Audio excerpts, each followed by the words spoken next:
Now, where we have two parents, lovely parents, I've gotten to know them, that really don't have an answer to a question. Is it a civil rights violation or not? And we do not know. How do you trust the words of people that say immediately there was no foul play when you haven't even investigated whether there was foul play? How do you trust people that come back from something that happened and never really give you a straight story of what happened, including you have the keys to the car? So when you have more questions than answers, you have to have people that will drive the answers out, and that's what we do. The parent of one of the boys threatening to sue us for asking a question.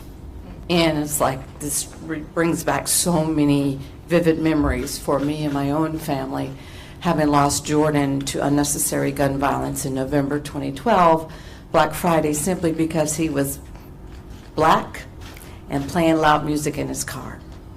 And so here we are again today, here for the loss of another black young man in our community. And we find ourselves asking the same questions. How did it happen? Why did it happen? And this family stands here demanding answers. This family deserves answers. I myself sought the same justice for my son Jordan that they're seeking for theirs, and they deserve answers. And they deserve justice.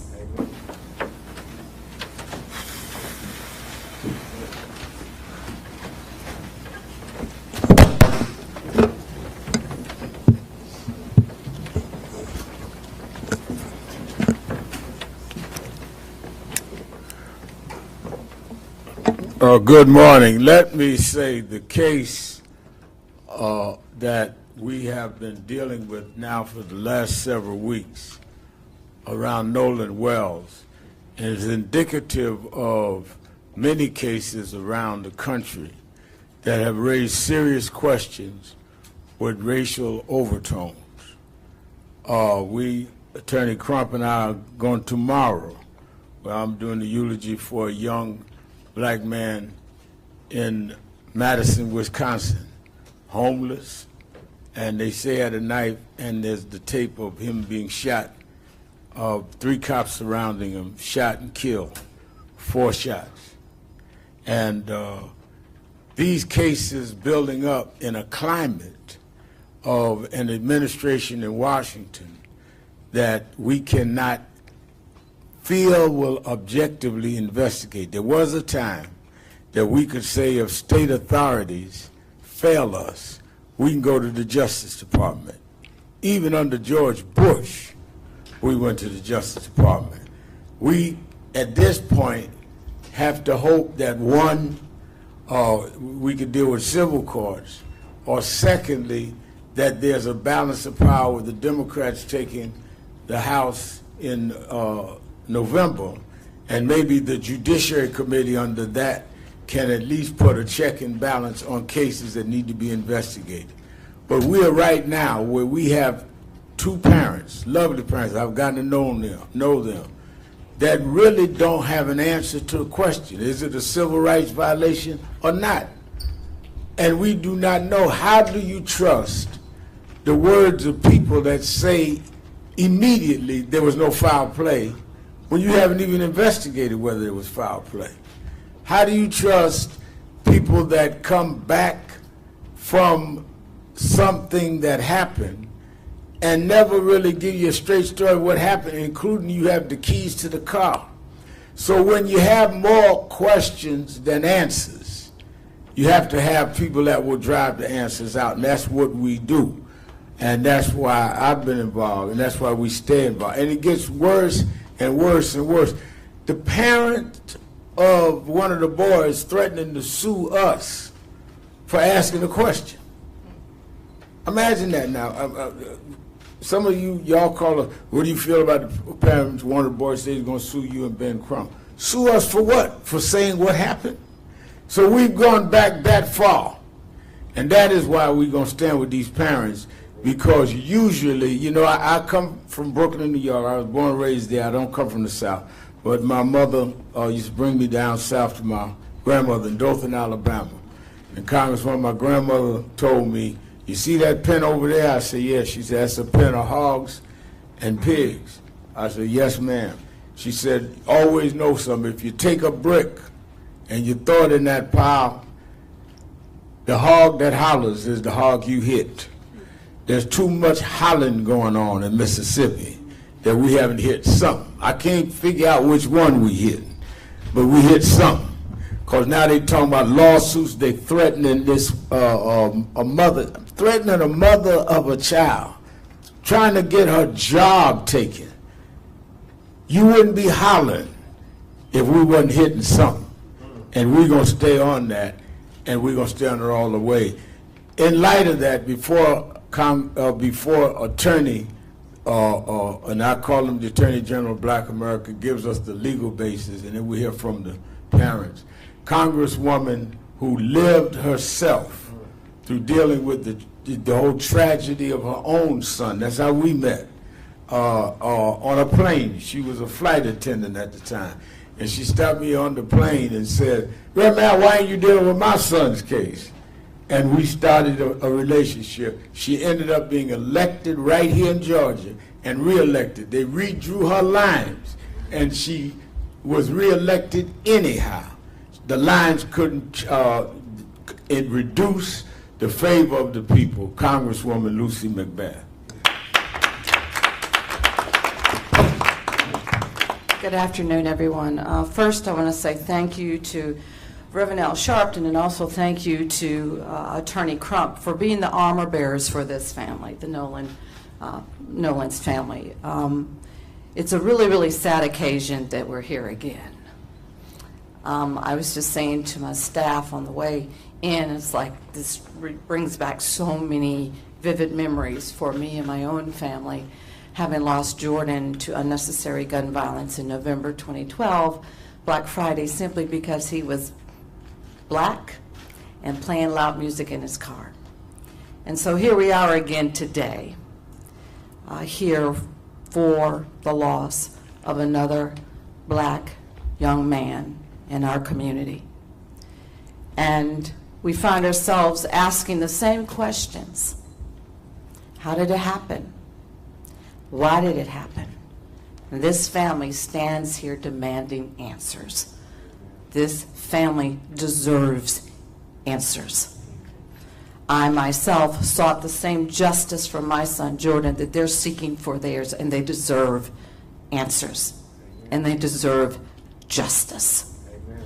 Justice that should not be denied this family, or should ever be denied to any of our children or our lost loved ones. As a member of the Congressional Black Caucus, I'm the second vice chair of the Congressional Black Caucus. We are demanding a full federal investigation. Kash Patel, we're demanding a full federal investigation as to what has actually happened to Nolan Wells. We want to make sure that every stone is unturned, because his life matters. All of our children's and our families' lives matter. And we must fight back. We must stand up, and we must demand accountability for this family's loss. We cannot turn a blind eye to what continues to happen again and again and again. That's the reason why I ran for Congress, to make sure that we continue to put a face on what's happening to our families and our communities every single day. We must say Nolan's name. Amen. Say his name. Lift his name. And as the national black journalist of this country, you have the ability to be able to lift this story and not let it die. We see over and over again these kinds of tragedies in our communities that continue to happen. And they make it to CNN, They make it to MSN Now. They make it to our local news for maybe 30 days, if that. And then the stories are gone. And the carnage is left with the families and the communities that have lost someone that they love. So I thank the National Black Journalists. Thank you for lifting this family story. Do not let it die. Continue to say his name. Continue to tell his story, because they deserve justice, and it matters. It mattered for me. It mattered for Trayvon. It mattered for Eric Brown. It matters for all of our loved ones that we have lost. As Attorney Crump comes, let me say, as Congresswoman McBath has said, the caucus has asked federal government to look into it. For those of us that are worried about the politicalization of the present administration, that is why January becomes important, that we have a judiciary committee that can also monitor when investigation happens now or does not happen. So it won't end there. They may come out with any announcement they want in the next month or so. We having a big march August 28th in Washington we must deal with voting rights, so we have the right people in, so we can check and balance. I want to say to people in Mississippi, whatever investigation you come with, once we have a fair and balanced government, your investigation will be investigated. It will not end with what they say in Mississippi. Attorney General of Black America, Benjamin Crump. Thank you so much, Mentor. Reverend Allen, thank you for helping not only lead the effort to get to the truth, but keeping this family in your prayers as you have done so many more families, giving them support. I'm Attorney Ben Crump, along with Attorney Eric Hertz, Attorney Lisa Park, Attorney Ahmad Smith. We have the honor of representing the family of Nolan Wells. Obviously, you all have come to know his parents, Christine and Elmore Wansley. And this is hard.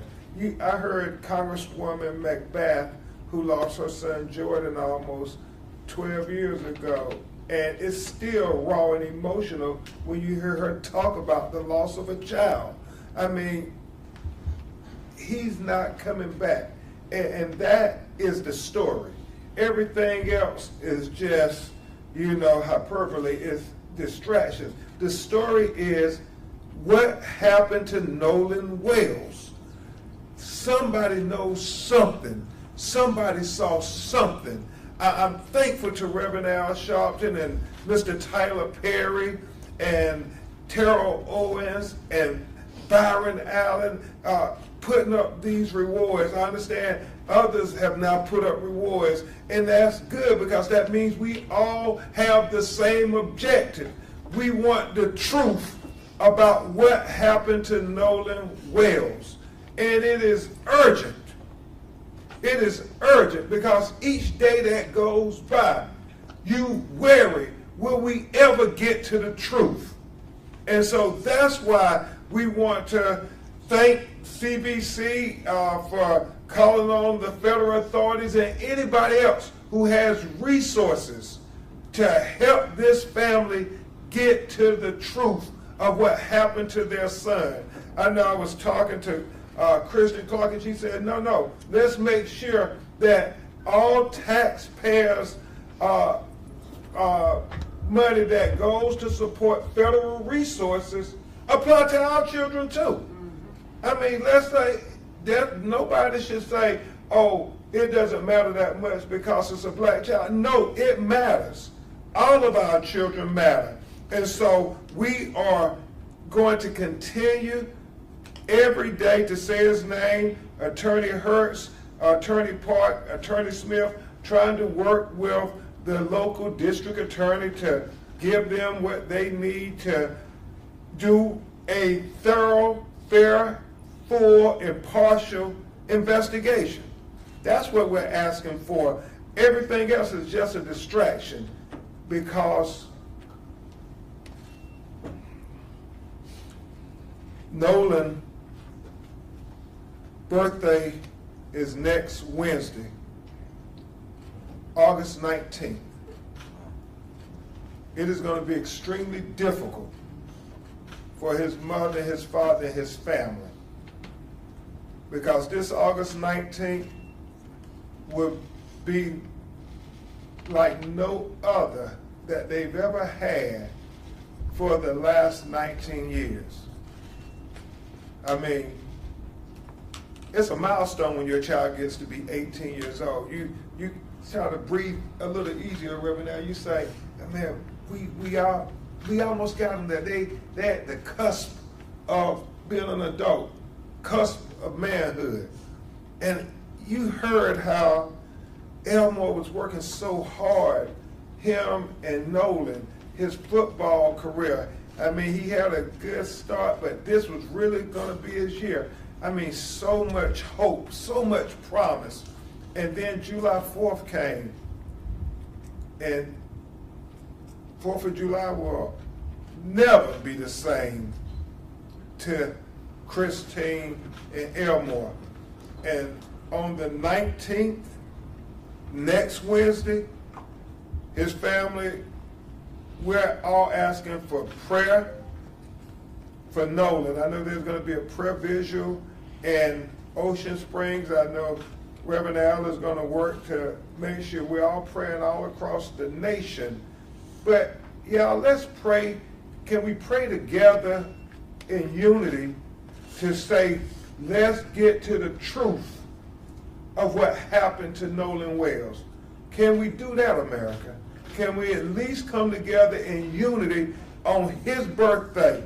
Everybody who claimed to ever be a friend of his, can we come together in unity and pray for the truth and try to have love in our hearts for this family, for this broken-hearted mother and father, his sisters and brothers? Can we try to give them grace and give them love and pray for their humanity, for their son who was lost on 4th of July and is never coming back?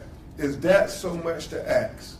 Let's have a national day of prayer on August 19th, next Wednesday, for Nolan Wells. And at this time, we'll hear from his mother and father, then Erica, and us will try to answer your questions. Hello, everyone. Thank you all for having us, for platforming our son's story.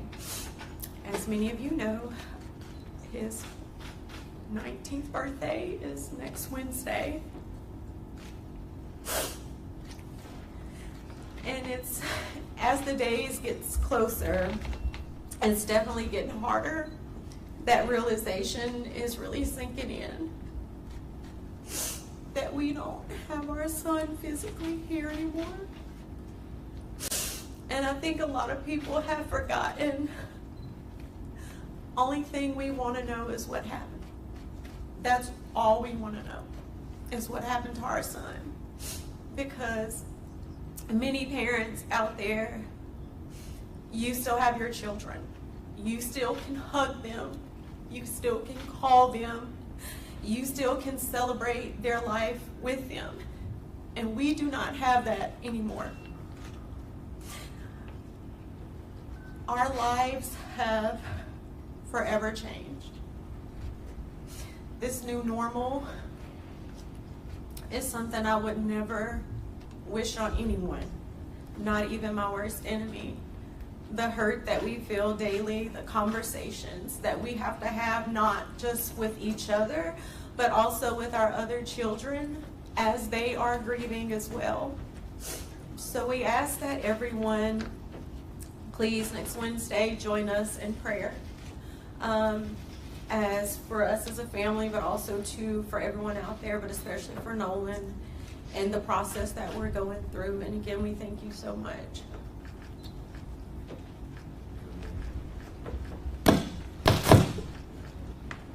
First of all, I want to say thank you to everyone who's constantly keeping our son's story in the forefront. You don't know how much we really appreciate that. Nolan brought light to our family. He was the fun in it. And with his birthday coming up, like my wife said, we have to deal with a new normal. Who knows what these years are gonna bring, but we know that these years on August 19th is gonna bring a lot of hurt, some laughter as we think about memories, but as far as our family, a very big piece will no longer be there. We just want the truth. We just want to know what any other parent would want to know. We're asking the questions any parent would ask. And if you feel that something's wrong with that, then that's a problem that you have to deal with. But as far as us and our family, we're just asking for truth, transparency, and to please keep us in your prayers. Next week is going to be a hard week, and the years follow are going to be hard. Thank you. Thank you very much, Christian and Elmore. It never gets easy, Reverend Al. And they're asking, I know Reverend Jamal Bryant is coming to Ocean Springs. Anybody who can come to Ocean Springs to be at the prayer vigil with them on a Wednesday evening at 7 p.m., please come. And if you can't come, please have prayer vigils in your city and your communities. We need to find out what happened.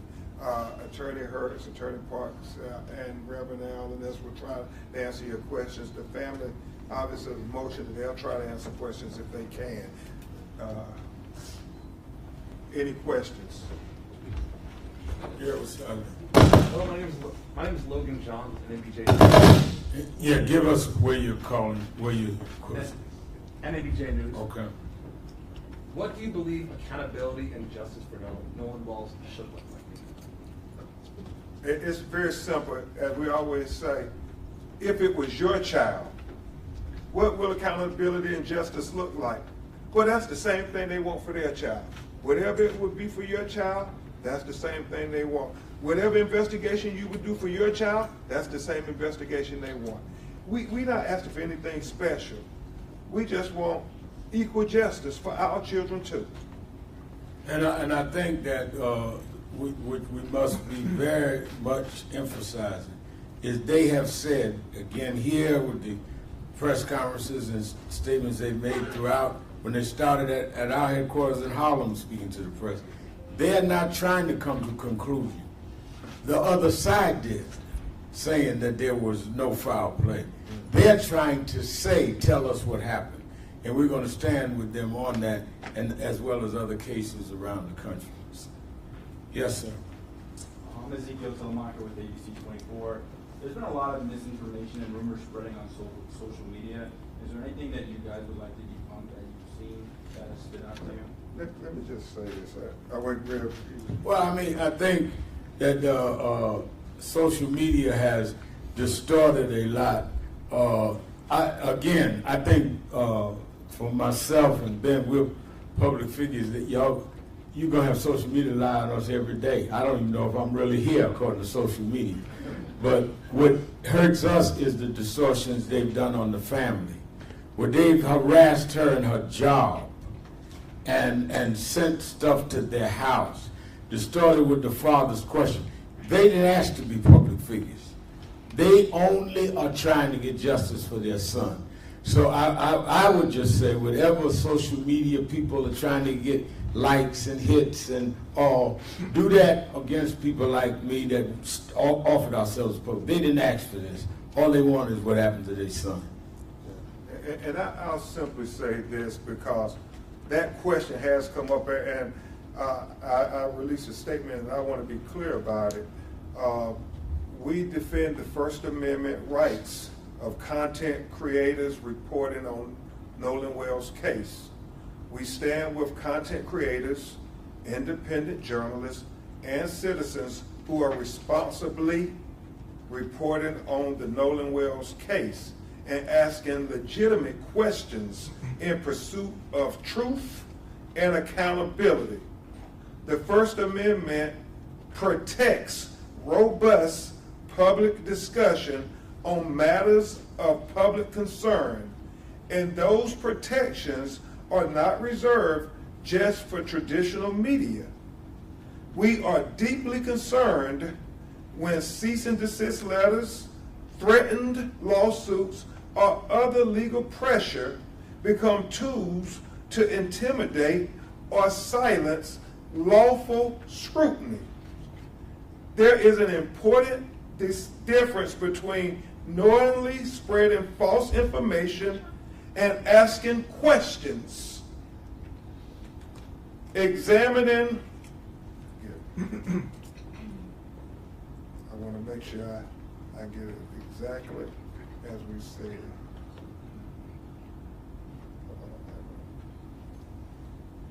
Okay.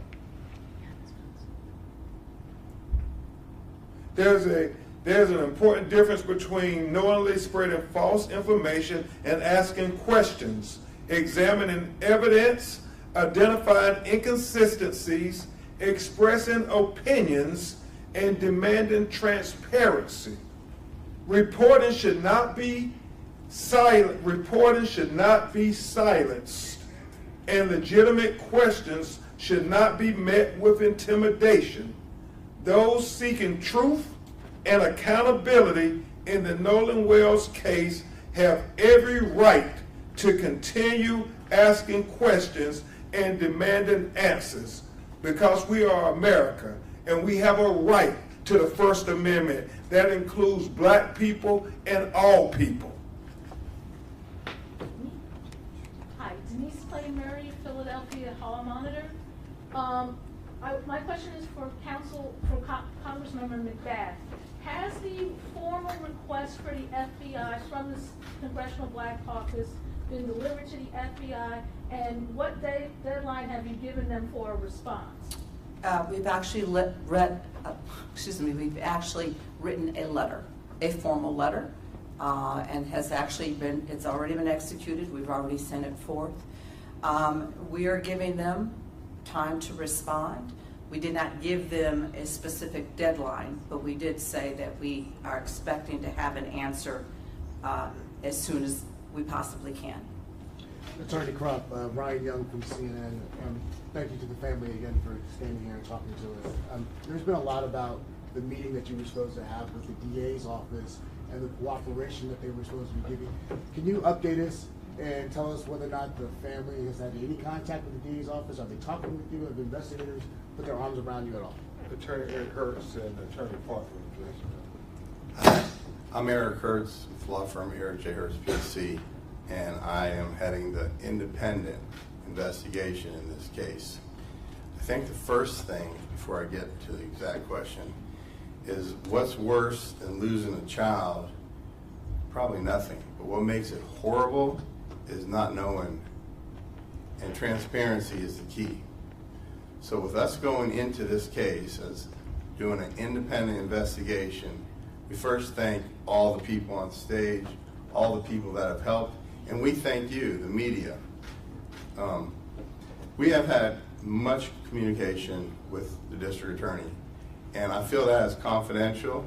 We have cooperated, I can tell you that, and we would just want to cooperate like anyone else would have to cooperate, and we are continuing to do that. It's a duty to our clients.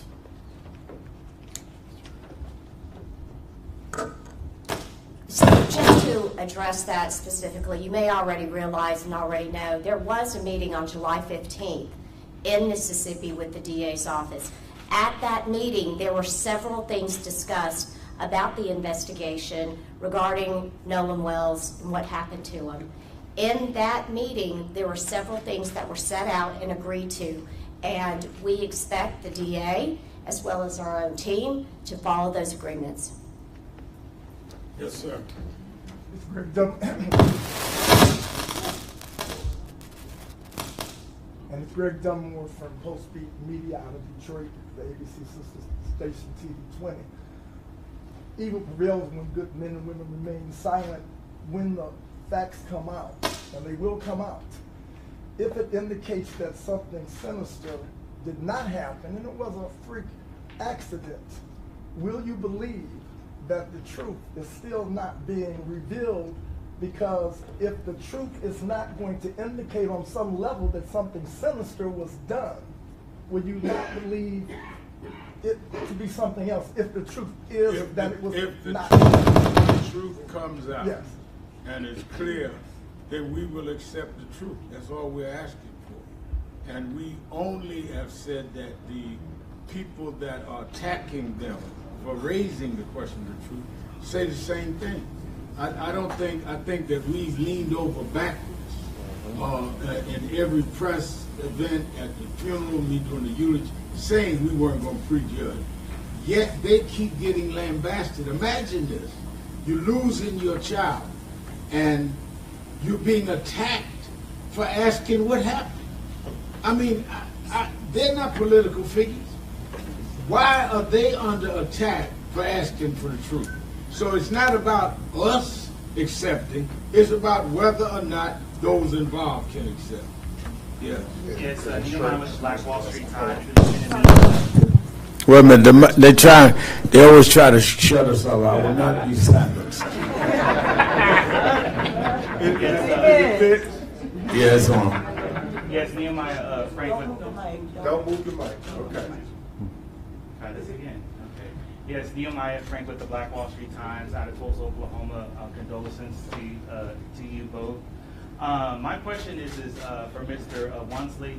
When you went to Jack's house and he used the past tense and literally said to you, from what you've told us, the media, that the brother, or that he said that Nolan was like a brother a day before the body actually washed up, was that like alarm? Did it send any alarm bells through you at all? Yes, you said what you said.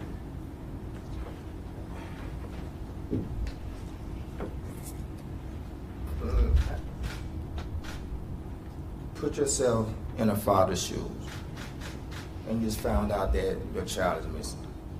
The only thing you want to know is where he is. Trying to go back and think about specific words at that moment, I wasn't thinking about that. My mind and my focus was finding my whereabouts of my son. Hey, Tom Jones, reporter for WSB TV here in Atlanta. I keep hearing about this young lady that Nolan left with. Has anybody managed to find her or talk to her? I think that what we're trying to carefully do is not impugn the investigation. So a lot of what may and may not have happened in terms of the dialogue with the lawyers and the family would not be prudent to testify on WSB Atlanta. Hi, my name is Jahara Wilson with Blavity. You're calling on the Department of Justice to open an independent federal review of Nolan's death. What do you believe federal investigators could uncover that local and state authorities... Let me clarify also, Congresswoman, want to give some clarity. Also, I do want to clarify that we've given them 7 days to respond. It was 7 days. So I'm sorry about that. Your question was, what do we hope to get from them, the federal investigation? What anybody will hope. We are taxpayers too. It's the federal resources that can offer resources to help investigate the matter thoroughly. And so Nolan was not only Christine and Elmo's child, but when you think about it in a philosophical way, he was all of our children. But by the grace of God, it could be our child next. And as American citizens, we have the absolute right to say our federal government should extend resources for our children like they will extend to everybody else. I will never forget when President Obama, with Reverend Al and I, when Trayvon Martin was unalive. And he said that it's important that we extend all of the resources of the federal government to help this family get to answers of the truth. And that's all you would want if it was your child. That's all they want if their child. Every resource available, help me, help us get to the truth. And let me say that and answer that. It's important that you understand that when we raise these issues, that's all what we wanted. We raised the issue. I was out front. Ben was the attorney with Trayvon Martin. And we finally got George Zimmerman in court. When the jury said not guilty, we said we disagreed, but we didn't go and attack his parents. We didn't go and chase him down. We accepted that. When we had the killing in Missouri with Michael Brown, and President Obama was president, we asked for the federal government to come in there. Eric Holder and them investigated the case and said there was no federal case that they could bring. We accepted that. So don't act like we don't accept it. We accept it when Michael Brown's case didn't go federal. We accept things when they're fair. But we want them to be fair. That's why I said, as the congressman said, they're giving them 7 days. The FBI come back either way, but we want it reviewed by the Congress at some point. I'm on my way tomorrow to Madison, Wisconsin, to deal with Ruiz shot on camera. While I'm there, there's a company trying to get a contract that is in business with ICE. I'm going to talk about that tomorrow. We look at it from a civil rights point of view. They're dealing with it from their son. This is flesh and blood. Yes, ma'am. Susanna Capaluca with NPR. Has the DA said anything to your attorneys regarding the joint investigation of the cell phone? I'm sorry. Can you repeat that, please? Oh, sorry. Has the DA said anything, given any guidance on the joint investigation of the cell phone? We are in constant communication, and just like anything, I'd like to address the gentleman sitting next to you. What was your name again? Greg. Oh, Greg. Yeah. You get 2 shots. Yeah. This is Greg Dunmore. Okay. Just to address Greg's question, the truth has to be proven and shown with the methodology, the way they came about. Someone just can't come out and say, hey, I have a Ferrari, and then you believe they have a Ferrari. I don't have a Ferrari. The truth has to be shown. You got to bring them to your garage, show them the title. That's the truth. And yes, we will accept the truth. So the same way with what the young lady sitting next to you is saying, which is we have procedures that the courts require that we as lawyers ethically have to follow in order to turn over evidence. There's chains of custody. There's protected private information. And we are willing, in fact today, I'm not doing anything the rest of the day, to meet with the FBI and our person, our expert, to go over that phone. And we've made that clear. So we're ready to do that at any moment. Lisa just want to say one last point on that point. I'm going to back up a little bit. So just to clarify, what the agreement was that the DA's office, and this is the Jackson County DA's office, as well as our forensic team, and possibly the FBI, were going to together download and examine the phone. So it's done one time with everybody together, right? This is very common in the law. I mean, what you all may be more used to is when there's a terrible car accident, and then there's an examination of that car, and everybody comes together one time. They don't move that car around, and everybody does their own thing. This is what is supposed to happen. We are waiting for the DA to determine the time, the place, the date. Let us know, and we are going to be there with our forensics team and anybody else, but it's done one time, one examination. We're ready for it to happen. Julie Walker, Associated Press. Can you give us a sort of a timeline or what's next going forward, including any possible lawsuits that would be filed, not against you, as you had mentioned before, but that you would be filing, and then the completion of the independent autopsy, and how that's moving along, and anything else that would be moving forward. And I know you had mentioned you wanted that national day. Other than that, anything in the future? Well, we want to make sure people understand we're going to follow the truth wherever it leads us. There's been a lot made about we want to come and bring some lawsuit. When Christina and Elmore called me, we weren't thinking about bringing a lawsuit. We were thinking about just helping them get to the truth. That is a vehicle that we can use to get to the truth if the facts tell us that. We send out preservation letters, and everybody said, oh, they're going to sue them. No, we send out preservation letters to preserve the evidence. Right. And in those standard letters, you say litigation is reasonably anticipated to say, don't get rid of the evidence. We're on record that we want the truth, the whole truth, and nothing but the truth. And that's what's going to lead us in what we do. It's about the evidence, nothing else. And this family has always said from day one, even when I called Reverend Allen, we talked to him, they have been consistent. We want to know what happened to our child. Everything else is just, it's just clickbait and everything. It's about what happened to our child. Black press, NABJ, we need you now more than ever to keep everybody focused.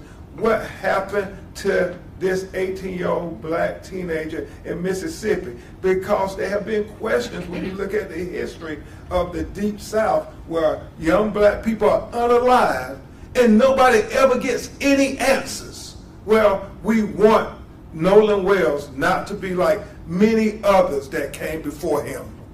And that is why, as I said earlier, August 28th, the anniversary of Dr. King's March, Martin III and I we were doing a huge march in Washington, Lincoln Memorial.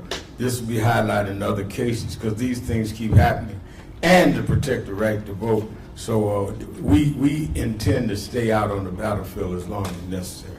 Yes. And I'd asked about the independent autopsy. We understand that Dr. Roger Mitchell made himself available at any point that the district attorney's office and the medical examiner will allow him to come. He's ready, willing, and able to go do it. Brooklyn Banks with NABJ News. You mentioned just now that multiple cases have happened like this that are similar. What do you think about this case in particular being called race politics? About this case in particular, what? Being considered race politics. I think that the race politics of this case has been the reaction. I think that we're not predetermining that the case was racial. We're determining that the answer, the investigation, has been racially divided, and that's what made it racist. Yeah, I'll take two more. This is a press conference, not a revival. We're not going to be here all afternoon. Yes, sir. I know so the Atlanta Voice. In particular, piggyback on what Attorney Trump said, is it the fact that this happened in Mississippi why it seems to be so difficult to get answers in regards to this young black man's death? Did you say Trump or rather than Crump? I'm just trying to. Yeah, we're praying for you at the prayer meeting Wednesday. I want to keep an open mind. I know there have been several attacks on us just for asking questions, and it's okay. I mean, when you think about Mississippi, they attacked all my heroes. The governor's predecessors, they attacked, Ida B. Wells, Medgar Evers, my personal hero, Thurgood Marshall, Dr. Martin Luther King, for saying that we're going to stand up for black life and black humanity and the right to black people to have the Constitution applied to them as American citizens. So I'm unapologetic in my defense of black life, black liberty, and black humanity. God has a calling on all our lives, and when you figure out what that calling is, you don't second guess it. You say, God, I know why I put on this earth, to be there to stand up for our people in times when they have nobody else to stand up for them. And so whether it's Mississippi or anywhere else in the Deep South, or as Malcolm X said, I heard they discriminate against black people in the South. He said, I guess my definition of the South would be anything beneath the Canadian border, because last time I checked, they discriminate against black people all across America. And so what we're saying is we are open-minded. We want to trust them, but we can't be naive. We have to verify everything, as Attorney Hurt said. Whatever conclusions you come to, we want the methodology. Whatever investigation you're doing, we want to know that it's the same investigation that you would do with your child, not treat Nolan any differently. That's what we're trying to do. That's all we're asking. All right, we're going to take one more, and then we have to take the family out. Jesse Jackson Jr., who has his own radio show. I represent KDLA today. Let me ask a question, Reverend Sharp and Reverend Trump, and even the Congresswoman. Nolan Wells' body was found on federal territory, Horn Island, run by the National Park Service.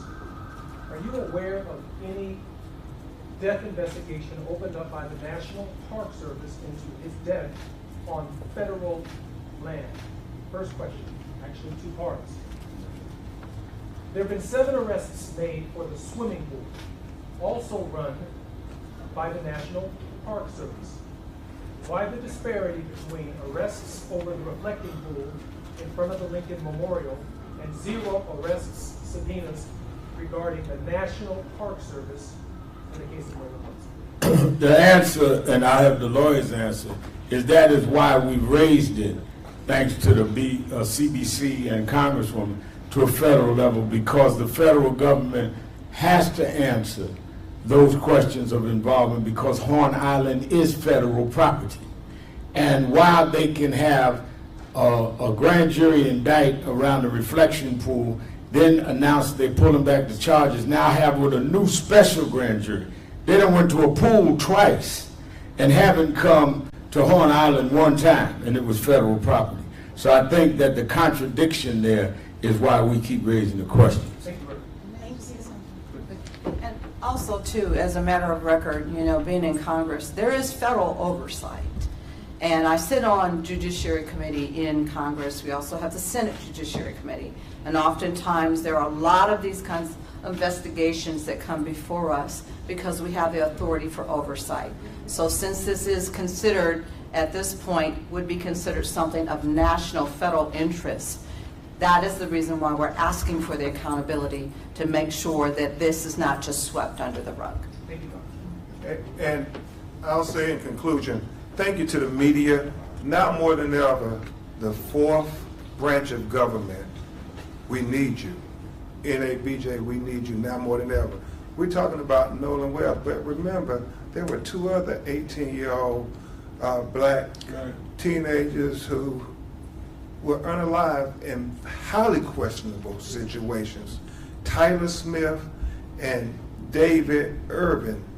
And we need to be talking about these children. We got, you know, the young lady, Alyssa Hackett, who was, I mean, brutalized by a state trooper and who cursed her. I mean, she's a tiny black teenager.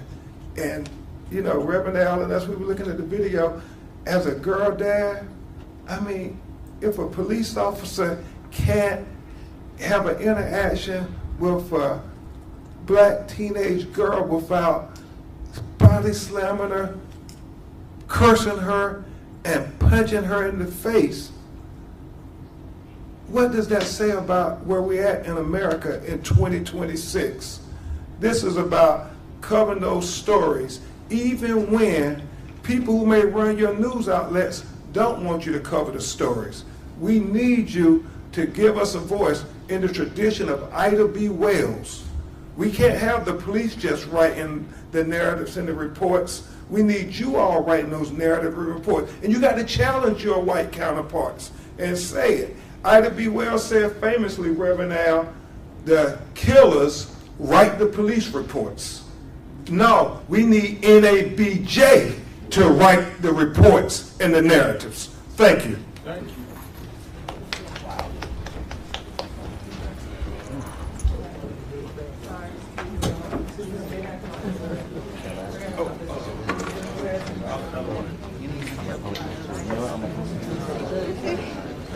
I gotta get up.